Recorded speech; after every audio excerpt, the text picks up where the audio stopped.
Oh heck. Why hello there, welcome back to my channel. My name's Tallulah if you did not know, and it's been a hot minute. It has been a hot minute since I posted a video and I'm coming back in hot. I am. I'm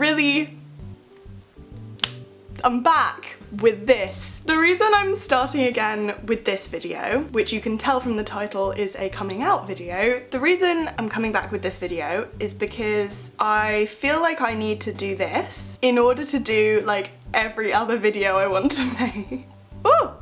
Okay, I have some notes, so this video is gonna be like one step back from a formless brain vomit, but I kind of just wanted to tell my story, share my truth. I just wanted to make this video to share what I've recently gone through, what I've recently realised, and why it took so hecking long. If you're new around here, then what a fantastic way for you to find out who I am. If you like this video and you want to see more from me, then please do subscribe. Let's get on with this video. This is a coming out video, obviously, and you might be thinking, Tallulah, you're already out. You've already come out like 1.5 times. You came out as bi when you were 15, and then you came out as queer in March. What more is there to say? Well, apparently quite a lot, because the fact of the matter is, I am gay. I'm gay, I'm a lesbian, I still use the word queer, but I'm a big ol' gay. I want to get into this video with a trip down memory lane of when I first came out and what's kind of happened since then. So I came out as bi when I was 15 and I was really confident in that. I was like, yes, women, we love them, men, they're still on the scene, but like women are the ones. So I realised I was attracted to women and kind of indirectly non-binary people. I wasn't actively thinking about that at the time because I wasn't really educated on that. But I was thinking, yeah, women, welcome to the chat. But I never questioned men. Men just remained in the chat, they were just vibing. But what I was really doing was saying women, yes, and wasn't questioning the men. So time passes, we're vibing through, we're fine. And then during first year, I've just finished first year of uni, during first year, and mainly to be honest during 2020, the clusterfuck that it has been, I started feeling uncomfortable with the term bi. I have always been one of those queers who uses the word gay of themselves quite a lot. I don't know, I feel like it's quite an ordinary thing even if you don't actually identify as gay, which I didn't at the time. I would just be like, oh, I'm so gay, I'm so gay. And that just kind of felt normal, but for most of that time, most of those 4 years where I was out as bi, I did actively embrace the word bi, but during this past, I guess, 6 months, I'd kind of stopped feeling comfortable with it. And when people would ask me my sexuality, I would say bi because I didn't know what else to say, but I didn't like it anymore.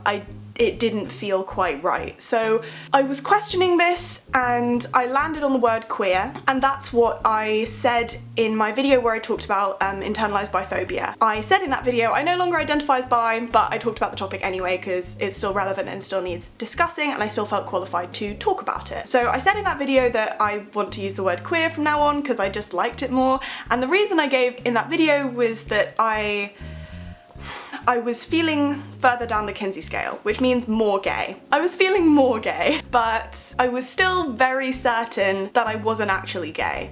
I think I said in that video, hey, one day maybe I'll be gay. Maybe I'll just be like, I'm actually gay, guys. I really was saying that, but I was just saying it, like I wasn't considering that yet. Because I didn't let myself, because the denial is real. So I was using the word queer, happy as Larry. And then lockdown happened, and for me at least, I don't know if anyone else has had a similar experience, lockdown has been defined by just internal fuckery. Just a lot of internal fuckery. I don't think it's any coincidence that I came to this realization during lockdown because I'm very good at distracting myself, but I didn't have that luxury during lockdown, so I started ferociously journaling. And the more I journaled, and luckily the more I found out, because I actually found some things out during my panicked gay research, I started coming to the conclusion that I am not attracted to men. It's so odd how something can feel so true and so freeing, but also so scary.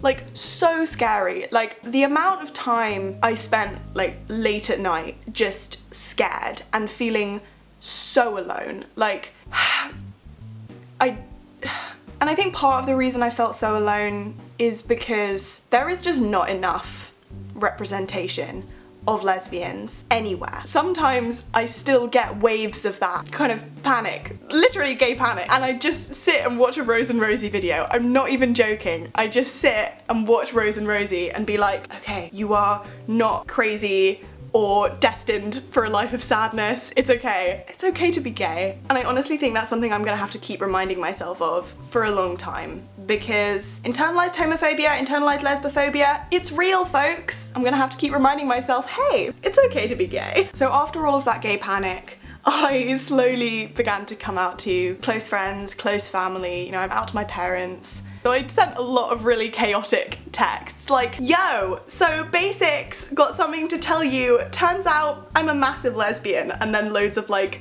sunglass face emojis. I did that, I got through that, I'm out to quite a lot of people now, and I'm out to everybody watching now, so hi. Oh, I just need a freaking sip, man.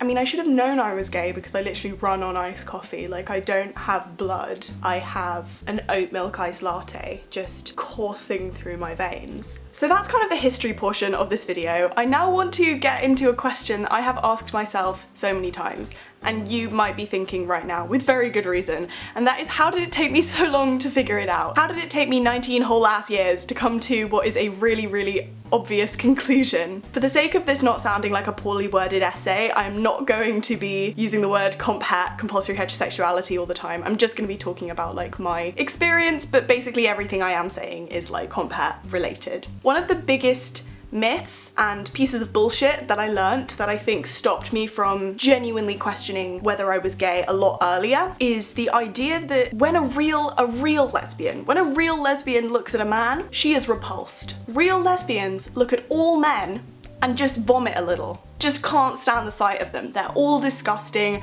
they're all terrible, and that's what being a lesbian is. No, it's a lie. It's a big fat massive lie. I think I was always under the impression that because I could recognize the attractiveness of a man, I must want to have sex with them.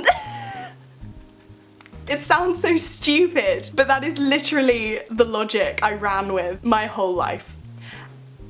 Alayna Joy talked about this exact thing in her recent video. She said that like even now, when she's getting really confident in the fact that she's gay, she will see an attractive man in the street, think, oh damn, that's an attractive man, and then think, oh no, I can't be gay, I'm throwing my entire life away. It was so validating for me to hear that, because no matter how many times you read the theory of compat, every time I hear an individual gay woman, an individual lesbian say that that is her experience, I'm like, thank fuck. Wow, okay.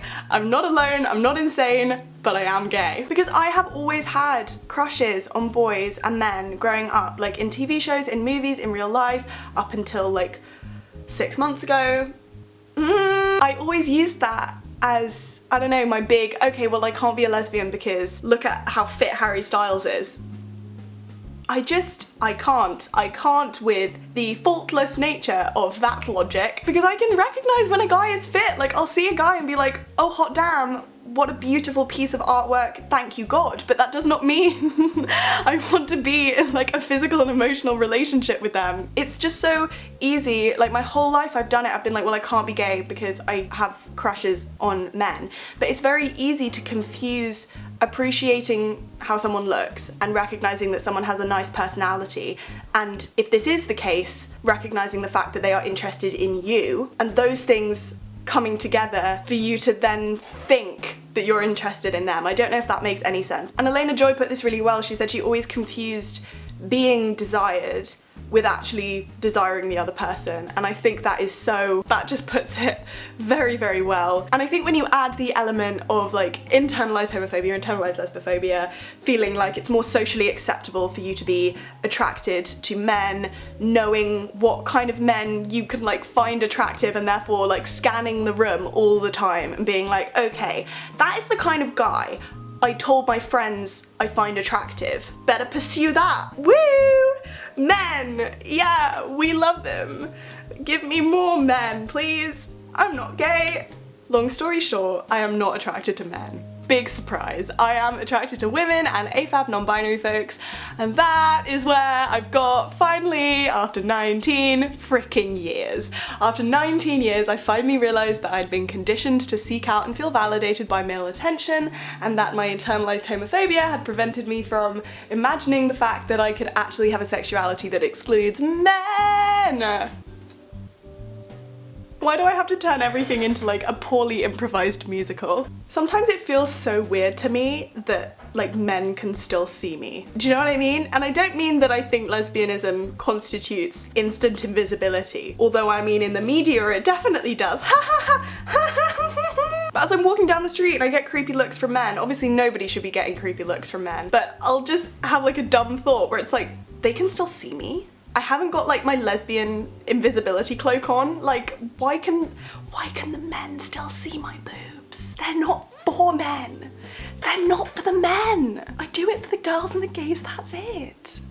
The queens and the queers, yeah, they loving my shit. I can feel this descending into a caffeine-fueled, incoherent ramble. I mean, if the whole video wasn't that, then I'm incredibly impressed with myself. But I'm gonna wrap this up here. I've really enjoyed making this video. I'm so glad I finally have made it. I hope you enjoyed it. I hope, you know, if you're questioning, you maybe heard something similar to your experience in this video, because I know that when I see someone talking about something I've been through, especially to do with sexuality, it just makes me feel like 800 times better. So if you are questioning, I'm sending you lots of love, and to be honest, I'm sending everybody lots of love, because 2020 continues to be an absolute dumpster fire. If you like this video and you want to see more from me, please do subscribe to the channel and like down below. It really, really helps me out. And if there's anything you want to see from me, leave it down below in the comments or DM me on my Instagram @Tallulah_guard, where you can go for more of my face. Also comment any experiences we share, anything you're going through, anything you want to talk about, because I absolutely love it. It makes my day every single time when someone comments on one of my kind of sexuality related videos and says that I helped them or says that I opened their eyes to something. It makes my day, it makes my week, it makes me so happy. So come chat to me in the comments, bitches! I'm sending you all lots of love, and I will see you very soon. Bye!